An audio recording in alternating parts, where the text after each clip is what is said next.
안녕하십니까. 생방송 남도 톡톡의 김석훈입니다. 요즘 주식이다 재테크다 해서 돈을 버는 세상이지만 오래된 빚이나 나날이 교묘해지는 금융범죄에 속아서 평생 일군 재산을 한순간에 잃었다는 그런 안타까운 소식도 심심치 않게 들려옵니다. 복잡하고 어려운 금융 문제로 애태우고 계신 분들이라면 전라남도 금융복지 상담센터를 이용해 보면 어떨까 싶은데요. 생방송 남도 톡톡입니다. 별의별 정보. 오늘은 전라남도 금융복지 상담센터의 박혜란 상담사와 함께 센터의 소개와 또 역할에 대해서 자세히 알아보는 그런 시간 마련했습니다.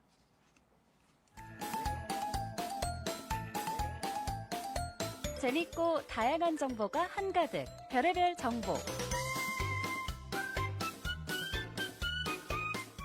KBS 목포라디오의 생방송 남도 톡톡입니다. 수요일 별의별 정보 전라남도 금융복지 상담센터 박혜란 상담사 나오셨습니다. 어서 오십시오.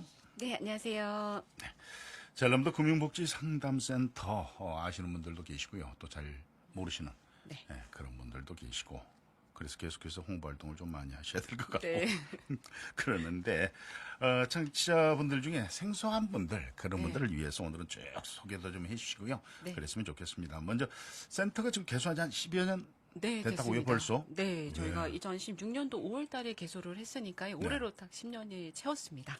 네. 예. 저희가 처음에는 이제 전라남도 금융복지 상담센터로 개소를 하면서 네. 과도한 빚으로 고통을 받거나 또 금융 지식이 부족해서 좀 어려움을 겪으시는 도민들을 대상으로 또 지식도 전달하고 또 채무 문제도 같이 해결해 보자라는 취지로 설립을 했는데요. 네, 말씀하셨던 대로 저희가 어느덧 그 10년이 넘는 시간 동안 도민분들의 든든한 금융 지킴이 역할을 해오고 있습니다.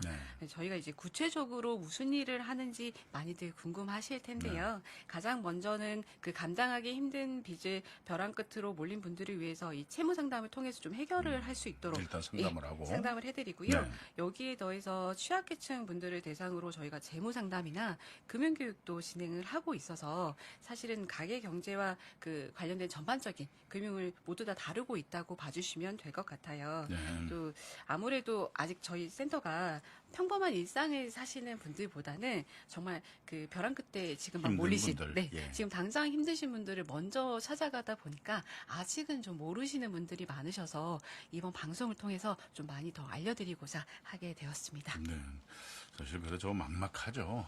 이런 상황, 채무 문제가 발생했을 때 많은 분들이 막막해하고 또 창피하기도 하고요. 어디 가서 네, 상담하기도 맞아요. 그래요. 아는 네. 사람들에게 상당히 그냥 주저하십니다. 그렇죠. 네. 그런데 어디 가서 물어야 하는가 네. 이것 정도는 알아야 되는데 네. 그 자체를 모르기 때문에 맞아요. 발만 동동 고르고 있는 거 네. 아니겠습니까? 10년 동안 그렇다면 우리 전남 도민들 가운데 상담센터 찾은 분들이 얼마나 될까? 그리고 상담을 통해서 구제받은 분들은 얼마나 될까? 이런 것들이 좀 궁금한데요. 네. 저희가 그 개소 이후에 좀 데이터를 좀 집계를 해봤습니다. 네. 그랬더니 지금까지 총 누적 상담 건수만 한 4만 2천 건이 넘었더라고요. 엄청나네요. 네, 예, 제 4만 2천 생각보다도 건. 네, 많았습니다. 1년에 4,200건씩 상담을 네, 했다는 맞아요. 거잖아요. 그래서 예. 정말 많은 분들이 찾아주셨는데요. 또 이 중에서 단순히 상담에만 그친 게 아니라 혼자서는 해결하기 힘들었던 채무 문제를 그 연결을 해드리고 해결을 해드린 네. 이 채무조정 연계 건수도 한 2,700여 건 되더라고요. 처리를 해드린 네. 것이 그 정도. 그리고 이제 2,700건. 그 저희가 말씀드렸던 그 금융 교육도 예, 지금 교육하시는 활발하게 거, 진행하고 있는데요. 저희가 지난 10년간 전남의 곳곳을 찾아가서 진행한 교육이 총 700회가 넘고요. 예. 최근에는 더욱더 활발해져서 연평균 뭐 100회, 120회씩 그 도민들을 만나는 자리를 가지고 있습니다. 또 여기에 또 저희 이름이 금융복지상담센터잖아요. 그죠, 복지가 들어가죠. 그래서 네. 당장 생계가 막막한 분들을 위해서 뭐 유관기관과 협력을 통해서 긴급 생계비를 지원을 받으시거나 주거 문제를 해결하실 수 있도록 또 이렇게 복지 연계를 해드리고 있는데 이것도 저희가 한 400건 넘게 연계를 해드렸습니다. 그때 흑산도 가셨다면서요? 네. 뭐 때문에 가셨어요? 이제 흑산도에서 저희가 이제 워낙 그 원격지다 보니까 네. 오시기가 힘들어요. 그래서 그렇죠. 전화로 상담을 요청을 하시는 경우가 많아서 네. 이제 전남 신용보증재단과 협력을 해서 전남 신용보증재단도 그 가드림 서비스라고 해서 지역의 소상공인분들 네네. 찾아가시는 거기에 저희가 같이 가서 또 금융 그 복지 서비스가 필요하신 분들 발굴도 하고요. 또 무엇보다도 소상공인분들 대상으로 금융사기 예방 교육. 네. 요거 좀 중점적으로 하고 왔습니다. 그러니까 상담만 하는 것도 아니고 교육만 하는 것도 아니고 교육 상담을 같이 하러 저 흑산도에 갔다 네. 오신 거니. 그런 원거리 한 번씩 저 출장 갔다 오시려면 상당히 힘들 것 같아요. 네, 더웠습니다. 덥고. 네. 예. 그래도 많은 분들이 궁금해 하잖아요. 네, 맞아요. 그런 것에 대해서 어떻게 보면은 육지에 사시는 분들보다 상담할 기회도 적기 때문에 네. 더 어려운 상황에 처해 있는 그런 분들도 있고 그럴 거예요. 네, 저희 도가 또 워낙 섬이 많잖아요. 그렇죠. 래서 정말 네. 한 번 나오신다는 게 힘들어서 저희도 자주는 아니지만 이렇게라도 좀 찾아가서 어떻게 좀 발로 뛰어보려고 하고 있습니다. 아이, 바람직한 거죠. 예. 듣다 보니까요, 가장 중요한 그 센터의 핵심 업무는, 채무 상담. 그리고 거기에 따른 채무 조정을 지원해 주는 거. 이거라는 네. 생각이 드는데, 어떻게 저 상담도 이루어지고, 또, 채무 조정 지원은 어떤 방식으로 어떻게 이루어지는지 네. 좀 설명해 주십시오. 예. 네, 저희가 과도한 빚 때문에 정상적인 생활이 어렵거나 네. 아니면 이미 연체의 늪에 빠진 분들을 대상으로 전문적인 좀 채무 상담을 지원을 해드리고 있는데요. 네네. 사실 그 빚을 갚기 힘든 상황이 되면 보통 법원의 개인 회생이나 뭐 개인 파산 네. 또는 신용회복위원회의 워크아웃 같은 제도들을 떠올리시긴 합니다. 하지만 일반적으로는 이 복잡한 제도들이 서로 어떻게 좀 다르고 네. 나한테 어떤 제도가 유리한지 판단하기가 좀 어렵거든요. 전혀 안 돼요. 네. 그래서 개인회생이 뭔지, 맞아요. 워크아웃이 뭔지 저 방송을 계속해서 하면서 네. 여러 번 이야기를 들었습니다만은 네. 답변 못해요. 네. 답 못합니다. 예, 예. 그래서 저희 네. 센터가 이제 일단은 신청하신 분들의 소득이나 뭐 재산, 또 부양가족 같은 경제적 상황을 일단은 종합적으로 분석을 먼저 하고요. 예. 또 어떻게 해야 이 빛의 늪에서 가장 빨리 또 안전하게 빠져나올 수 있을까를 함께 고민을 해서요. 그 상담하신 분들에게 딱 맞는 그 맞춤형 종합 상담을 제공을 하는 거죠. 네. 그래서 단순히 저희가 뭐 이런 제도가 있으니 신청해 보세요 이렇게 안내만 하고 끝나는 게 네, 아니라요. 신청인에게 가장 그 합리적인 이런 탈출구를 제시를 하고 처음부터 좀 끝까지 함께 가는 것을 저희가 목표로 하고 있습니다. 근데 제가 저 이임장 하나 쓸 거 있었는데 그 이임장도 못 쓰겠더라고요. 네. 예, 그래서 컴퓨터에서 검색해가지고 요즘 예, 또 AI가 너무 잘 돼 네. 있어서요. 그래가지고 그거 참고해가지고 했는데 사실 위임장이고 영수증이고 평상시에 네. 우리가 자주 쓰지 않는 것들 맞아요. 아니겠습니까? 네. 그러다 보니까 그런 거 하나도 작성 못하는데 그런 분들에게 채무조정 지원을 받기 위해서 어떤 것을 해야 된다 했을 때 정말 막막하죠. 네. 예. 그래서 어떤 제도가 있는지 들어는 보셨지만 그렇죠. 이게 뭔지 정확히 방송에 한 모르시는 번씩은 경우가 봐서 많아요. 맞아요. 텔레비전을 통해서 라디오를 네. 통해서 들으셨기는 들으셨는데 맞아요. 그래요. 그리고 요즘 특히 이제 정보 채널이 다양화되다 보니까 그렇죠. 들리는 이야기는 많은데 이게 네. 정확히 무슨 이야기인지 모르겠다. 이런 말씀들을 좀 많이 해주십니다. 예. 저는 뭐 저 어떨 때 보면은 뭐 저 노란 우산인가요? 뭐 그런 것도 그렇고 네. 전혀 모르겠다. 네. 그리고 새로 나온 제도들이 네. 너무 많아지고 있어요. 네. 예. 그래서 그런 분들에게 도움을 드리기 위해서 전라남도 금융복지 상담센터가 있는 거 아니겠습니까?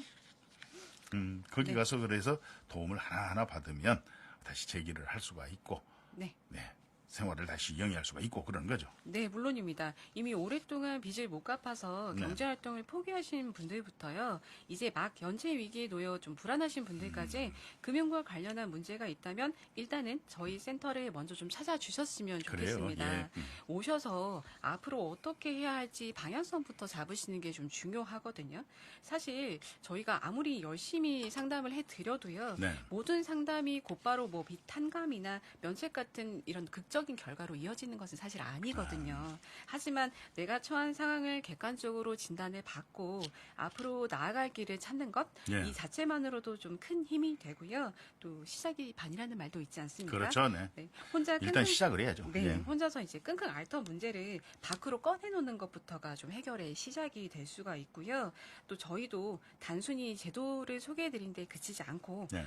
첫 단추인 채무 파악부터 마지막 조정까지 끝까지 함께 하고 있으니까요. 부담 갖지 말고 언제든지 찾아주십시오. 네, 그리고 기관 자체가 저 사립 그 어떤 은행 금융권에서 이제 나온다거나 네. 뭐 보험회사에서 나와서 뭐 출장 근무하고 뭐 그런 형태가 네, 아니잖아요. 아니에요. 네. 예, 운영 자체가 이제 도에서 네, 전라남 맞습니다. 도에서 이제는 이제 광주 전남 네. 특별시가 됩니다만은 됐습니다만은 예, 기관에서 운영을 하기 때문에 안심하고 채무조 정 받을 수가 있겠습니다. 자, 센터 방문하신 분들, 형편이 어려우신 분들이 이제 대부분 그렇게 문을 두드리게 되는데, 직접 개인 회생이나 개인 파산을 무료로 이제 신청할 수 있도록 도와준다고 들었거든요. 근데 어떤 분들이 어떤 지원을 어떻게 받는지. 네. 예, 일단은 소개해 주십시오. 저희가 돈을 직접 빌려드린다거나 네. 빚을 뭐 대신 갚아드리는 이런 금전적인 지원을 하는 기관은 아닌데요. 네. 대신에 저희도 그 대한법률구조공단과 업무 협약을 맺고 있어서요. 네. 혼자서는 진행하시기 힘든 뭐 개인 회생이나 개인 파산 같은 신청 절차를 공단을 통해서 무료로 좀 지원을 받으실 수 있도록 이 통료 역할을 해드리고 있습니다. 네. 주로 이제 기초생활 수급자분들이나 차상위 계층, 뭐 장애인이나 저소득층 등 그 사회적 취약계층 분들이 이 서비스 지원 대상이 되는데요. 네. 한 가지 좀 당부드리고 싶은 점이 있어요. 네. 어떤 것이냐면 이제 그 법원에 제출할 각종 증빙 자료들은 네. 사실 본인만 발급 받으실 수가 있거든요. 아, 본인 직접. 예. 그래서 저희나 법률구조공단이 서류 안내나 작성은 꼼꼼하게 같이 해드릴 수가 있는데 개인 정보가 담긴 서류 자체를 좀 대신 떼어드릴 수 있는 권한은 없다는 거 좀 알고 계셨으면 좋겠고요. 네. 하지만 이 과정에서 좀 혹시 서류를 떼시다가 발생한 그 소정의 서류 발급 수수료 같은 것들은 저희가 또 약간의 범위 안에서 지원을 해드리고 있으니까요. 네. 좀 어떻게 한번 정리를 해보겠다라는 좀 강력한 의지만 가지고 오시면 되겠습니다. 그래요. 그런데 채무 조정을 위해서 꼭 개인 회생이나 개인 파산을 해야 하는 건 아니잖아요. 네, 그럼요. 뭐 신용회복위원회 같은 그런 사적 채무 조정을 이용할 수도 있는 그런 상황인데 또 모든 사람이 법원으로 갈 필요는 없다는 거죠. 네, 맞습니다. 네. 정확한 지적이신데요. 예. 그 모든 분이 이렇게 복잡하고 오래 걸리는 법원으로 가실 필요는 없어요. 채무조정에는 뭐 우리 법원을 통한 공적 채무조정도 있겠지만 네. 말씀하셨던 그 신용회복위원회. 신용회복위원회 예. 사적 채무조정도 있거든요. 예. 그 또 잘 마련되어 있습니다. 그래서 연체 기간이나 채무 액수 그리고 본인의 소득 상황에 따라서 네. 어떤 방법이 가장 합리적인지 비교를 하고 또 함께 고민해 드리려고 저희가 있는 것이니까요. 뭐 예를 들면 소액의 금융권 채무만 연체를 했다. 또 뭐 장기적으로 어느 정도 상한 여력이 있다. 이런 분들은 법원이 아닌 신용회복위원회 제도들을 이용하시는 게 훨씬 나을 수도 있습니다. 예. 그런데 빚이 너무 많거나 또 여러 분야에 걸쳐 있다. 도저히 자력으로 갚을 수 없는 상황이다. 이렇게 되면 또 법원의 개인회생이나 개인 파산을 고려해 볼 수가 있는 것이거든요. 네. 그래서 빚이 생겼다고 뭐 무조건 겁부터 먹으실 게 아니라 저희 센터에서 정확하게 채무 상태를 진단을 받으시고 내 상황에 맞는 맞춤형 제도를 좀 고민을 하시면 됩니다. 자꾸 용어가 나와서 네. 이 대목에서 제가 좀 공부를 하고 넘어가야 될 것 같아요. 개인 회생, 네. 개인 파산, 워크아웃 네. 또 어떤 게 있죠? 일단은 워크아웃 제도 외에 뭐 신속 채무 조정이나 이런 것들이 있는데 다 이제 신용회복위원회 안에 있는 제도들이고요. 크게는 예. 이제 법원으로 가서 개인 회생이나 개인 파산을 하실 것인지. 법원으로 가면은 개인 회생이나 파산을 네. 하고 둘 중에 하나입니다. 네. 회생은 빚을 네. 갚아야 되는 거고 맞습니다. 그리고 거기서 파산하는 것은 안 갚고 안 끝내는 거죠. 갚고도 끝내는 건데 좀 불이익이 네, 따르죠. 있을 수 있어요. 네, 파산 같은 경우에는 신청을 했다가 면책이 되면 다 탕감을 받는 효과가 있지만 만약 면책이 예. 안 되시면요, 예. 10년 동안은 재신청을 하실 수가 없어요. 예. 그리고 우리가 왜 예전에 흔히 말한 신용불량 상태가 네네. 네. 10년 동안 이제 파산자로 기록이 남아 버리거든요. 저 카드 못 받고 그럽니까? 네. 신용카드? 그렇죠. 발급 못 받아요? 네, 그리고 그 파산 면책을 받으셔도 5년 동안은 이 면책에 대한 기록이 남아서요. 네. 그 기간 동안은 신용거래에 제한이 있을 수 있습니다. 그래서 많이들 걱정하시는 것처럼 무조건 다 없애주는 그런 취지의 제도는 아니죠. 개인 회생이나 그러니까 개인 파산은 일단 법원에서 판사 허락을 네, 받아야 되는 거고 맞습니다. 그래야 일이 추진이 되는 거고 네. 워크아웃은 뭡니까 그럼? 네, 신용회복위원회라고 하는 기관에서요. 아까 말씀드린 네네, 회복위원회. 저희가 그래서 사적 채무조정이라고 부르는데요. 네. 일단 금융권 채무들이라든지 뭐 통신채무나 요즘은 전기료도 신용회복이 가능하거든요. 네네. 이렇게 그 3개월 이상의 장기 채권을 가지고 계신 경우에는 네. 신용회복위원회에 가셔서 이 또 채무가 연체되신 경우에 단일 채무가 아니라 다중 채무이신 분들이 많아요. 그렇죠. 이것도 못 갚고 맞아요. 저것도 못 내고 네, 이제 돌려막기 보통 하시다가 그렇죠. 네, 예. 그렇게 그런 되시잖아요. 경우가 이런 많잖아요. 거를 예. 한 번에 모아서 조정을 하실 수가 있어요. 근데 이 신용회복위원회의 좋은 점이 3개월 이상 연체를 하시고 정말 형편이 어렵다. 예. 이러면 이자가 아닌 원금 수준에서 감면을 받으실 수도 있는 제도가 있거든요. 이자 없이. 네, 그래서 또 이거를 한 8년 동안 나눠서 내실 수 있다 깎아주진 보니까 않습니까? 깎아주기도 합니다. 그래요? 네. 연체가 오래되시고 형편이 어려우시면 원금 감면을 좀 파격적으로 해주시기도 해서 저희도 가능하면 또 절차도 굉장히 간편하거든요. 네. 그래서 뭐 가능하신 분들은 사실 신용회복위원회를 가시는 게 훨씬 나으실 수도 있어요. 그러면 지금 저 세 가지를 우리가 간단히 지금 살펴봤는데 개인 회생이나 개인 파산 이쪽은 법원을 통해서 그리고 워크아웃이라는 것은 제도 자체를 신용회복위원회 가서 한다. 네. 이렇게 아셔야 될 것 같고 워크아웃도 어떻게 보면 채무를 조정하는 거잖아요. 네, 맞습니다. 채무 조정인 거고 개인회생도 채무 조정인 네, 거고 맞습니다. 예 그러면서 이제 개인회생 같은 경우는 좀 많이 네. 줄여주죠. 많이 능력에 줄여주죠. 따라서. 네. 예, 예. 이제 최대 저희가 무담보 채권, 그러니까 쉽게 말씀드리면 신용채무 기준으로 네. 10억 이하까지는 개인회생을 넣어볼 수가 있거든요. 그러다 그러다 10억 보니까 넘은 사람은 안 되는 겁니까? 안 됩니다. 네, 일반 회생 하셔야 됩니다. 네. 그래서 예. 이 개인회생 하시면 사실 예. 채무가 많을수록 좀 본인의 형편에 따라서 그 변제를 해 나가니까요. 또 기간도 정해져 있어요. 네. 3년에서 5년을 넘지 않는 기간 동안 내 형편대로 갚고 나머지 잔존 채무가 남으면 이거는 면책을 신청을 하게 되거든요. 네. 그러다 보니까 경우에 따라서 굉장히 많이 좀 감면을 받으실 수 있는 경우도 직장 있습니다. 있는 사람만 소득이 있는 사람만 되겠네요. 일단 법원에서 직장 허락해 준 게. 그럼요. 근데 직장을 기준으로 하는 건 아니고요. 네. 뭐 사업을 하시던 다른 소득이 있던 일단은 뭐 연금 소득이 있을 수도 있죠. 그렇죠. 예. 네, 이런 정기적인 소득이 있다는 게 입증만 되면 신청은 하실 수 있습니다. 그런데 허락해 줄까요? 예를 들어서 10억 이하로 네. 얘기된다고 했잖아요. 그런데 우리가 조금 많게 해가지고 한 8억 정도 네. 이렇게 이제 채무가 있는데 제가 저 소득은 네. 2, 300만 원밖에 안 된단 네. 말이에요. 그래도 허락을 해 줄까요? 경우에 따라서 해 줄 수도 있습니다. 네. 왜냐면 이제 손실을 이분이 갚는다고만 하면. 네, 그럼요. 이분이 이제 이렇게 그 회생을 신청할 수밖에 없었던 사정을 충분히 검토를 하고요. 네. 또 지금 현재 소득이 이러한 사정, 또 부양가족 이런 것들을 법원에서 충분히 검토를 해서요. 필요하다고 생각하면 회생 허락이 날 수 있습니다. 어떻게 보면은 상당히 많은 금액을 삭감을 받을 네, 수 있겠다는 맞아요. 생각이 듭니다. 네. 채무 조정을 받을 수 있겠다는 네. 생각.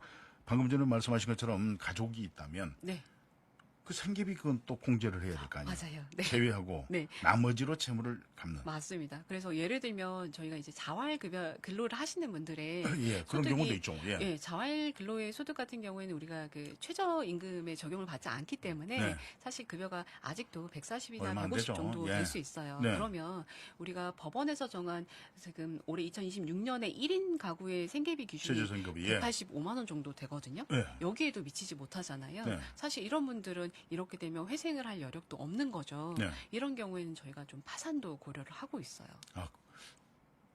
파산을 더 받으려고 합니까? 어, 제가 생각할 때는 파산을 안 받으려고 할 것 사실 같은데. 그 신청하시는 분들은 대- 네, 대부분 파산을 먼저 생각하시기는 해요. 그래요? 왜냐하면 파산을 하면 일단 면책을 받으면 네. 하나도 변제금 없이 종료를 시킬 수 있다라는 생각을 먼저 하시니까 아하. 이제 신청하시는 입장에서 어차피 내가 회생이든 파산이든 할 거면 파산이 좋지 않냐 이런 분들이 간혹 계십니다. 더 많다면서요? 네. 저는 제가 생각할 때는 개인 회생 쪽 이쪽을 통해서 네. 조정받는 거 네. 방금 전에 말씀하신 것처럼 그렇게 큰 소득이 없을 때는 많은 소득이 없을 때는 법원에서 확실하게 이제 네. 줄여주기 때문에 최저생급비를 네. 제한금로만 갚을 수 있도록 이렇게 하기 때문에 그쪽을 택할 것 같은데 아무튼 개인회생이나 개인 파산은 그런 제도고 워크아웃은 앞서 말씀드렸다시피 사적금융위원회를 이용해서 신용회복위원회를 통해서 조정을 받는 거다. 예, 이것을 꼭 기억을 해야 될 것 같습니다. 네. 그럼 나중에 저에게 또 물으면 제가 또 몰라요. 이거. 자, 채무조정. 그런데 정확하게 받기 위해서는 네. 그렇습니다. 물론 의도적으로 채무를 숨겨서도 안 되겠지만 네, 아까 이제 그럼요. 10억 한도라고 네, 했잖아요. 맞아요. 만약에 개인 네, 회생이나 네, 네. 개인 파산을 네. 할 경우 10억에 맞추기 위해서 네. 일부러 네. 덜 밝힌다거나 그런 경우도 있을 것 이건 같은데 굉장히 전문가적인 시선이신데요. 아니 그럴 경우 있을 것 같아요. 그런데 또 내가 어디에 뭐가 있는지는 네. 정확하게 알아야 조정을 받을 수 있겠다 이런 생각이 들거든요. 자, 이것을 어떻게 찾아내야 됩니까? 네, 저희가 실제로 또 상담을 하다 보면 이 본인의 빚이 어디에 있는지조차도 몰라서 좀 답답해 하시는 경우가 채권 굉장히 자체가 넘어가는 많아요. 경우도 있잖아요. 네, 그리고 오래된 채권일수록 여러 기관의 양수도를 통해서 좀 흔적을 찾기가 힘들어지거든요. 그러다 보니까 이런 경우에는 일단은 그 한국신용정보원의 세무자 변동 조회 시스템을 이용해서요. 네. 다른 곳으로 양도가 되거나 매각된 채권을 저희가 1차적으로 확인을 해보는데요. 어허, 다만 이제 이 시스템 자체가 2017년도에 구축이 되다 보니까 네. 이보다 더 오래된 장기 연체 채무는 또 안 나오는 경우가 있어요. 그래서 이럴 때는 저희가 추가적으로 법원의 민사사건 기록을 또 살펴보는 방법이 있는데요. 복잡하네요. 그 찾기가. 예. 나도 모르는 사이에 어떤 지급 명령이나 이제 민사소송이 들어온 기록이 있는지 찾아봐서 정리를 해보는 것이죠. 그런데 이거는 이제 이 방법은 이제 신분증을 가지고 본인이 직접 근처 법원에서 신청을 하셔도 되고요. 예. 그렇지 않으면 이제 공동인증서라는 거를 발급을 받으셔서 네. 인터넷상에서 법원 사이트를 통해서 조회하실 수 있는 방법도 있어요.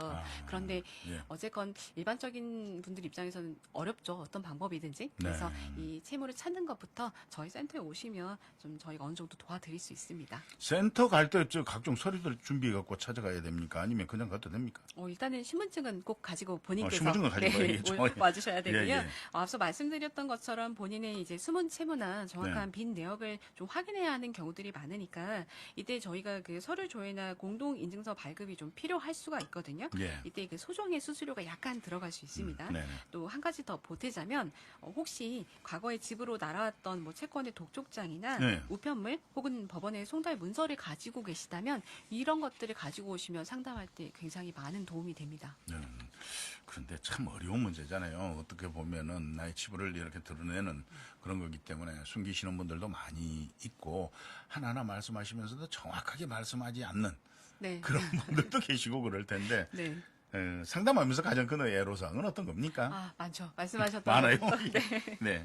일단은 저희가 가장 걱정되는 부분이 사실 네. 저희가 알고 있는 이 지식이 정확한 것인지부터 많은 고민이 될 때가 있습니다. 네. 또 저희가 제공해 드렸던 어떤 솔루션이 이분에게 최선의 선택인지 저희가 늘 되돌아보게 되는데요. 네, 네. 저희도 항상 금융위원회나 뭐 금융감독원 같은 이런 관련 기관들의 정책 자료 먼저 챙겨 보기는 하는데 또 법령이 바뀔 수도 있어서 이 법령도 저희가 항상 체크를 합니다만 그럼에도 불구하고 혹시 저희가 잘못 정보를 알려드려서 혼선이 있지 않을까 이 부분이 항상 걱정이 되고요. 그럴 수도 있겠죠. 네. 예. 그리고 채무조정 상담을 하다가도 이런 저희가 제시해드렸던 대안들이 정말 좀 최선이었을까? 이런 고민들은 상담이 끝나고 나서도 계속 되거든요.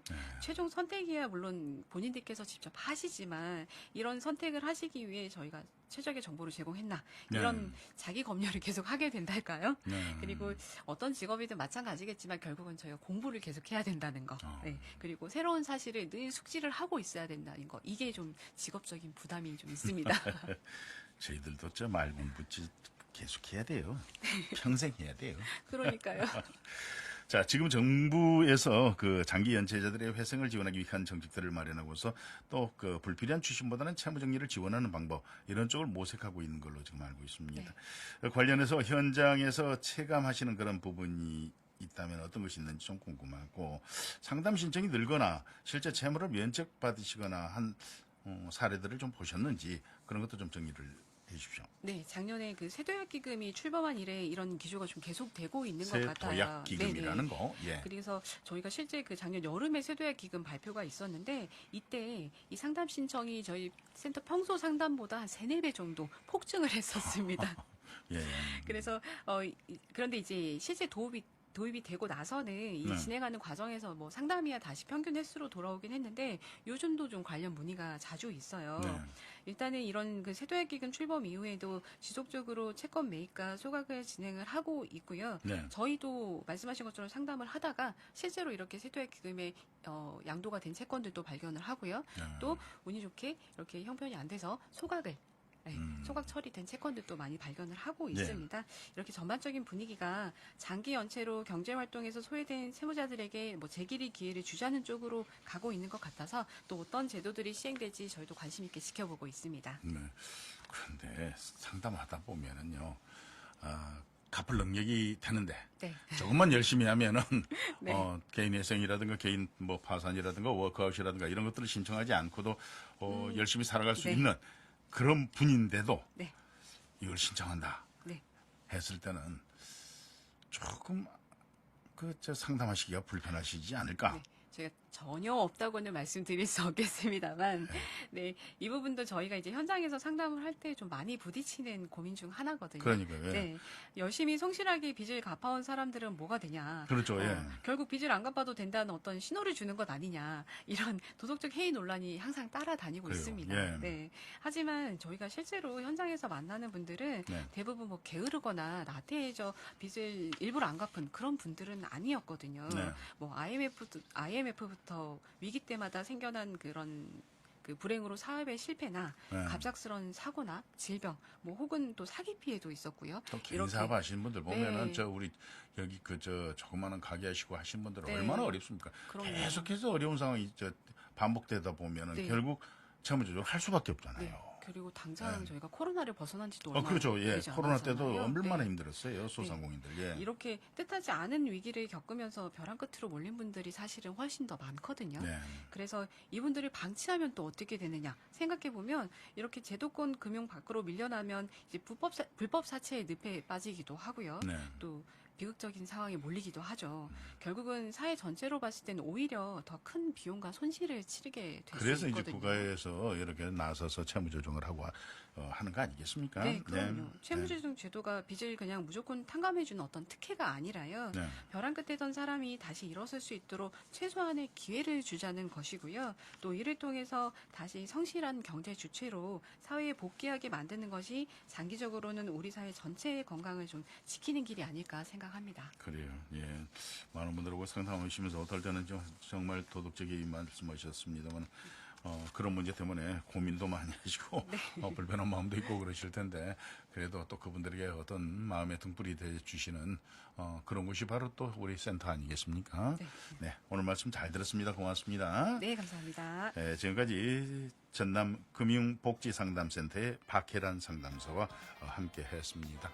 생방송 남도 톡톡 함께 하셨습니다. 내일은 경계선 토크 코너가 진행이 되는데요. 미국 의료 현장에서 한의사와 간호사로 근무를 한 세안대학교 간호학과의 김보나 교수를 모시고 미국과 한국의 간호학에 대해서 살펴보는 그런 시간 갖겠습니다. 내일 뵙겠습니다.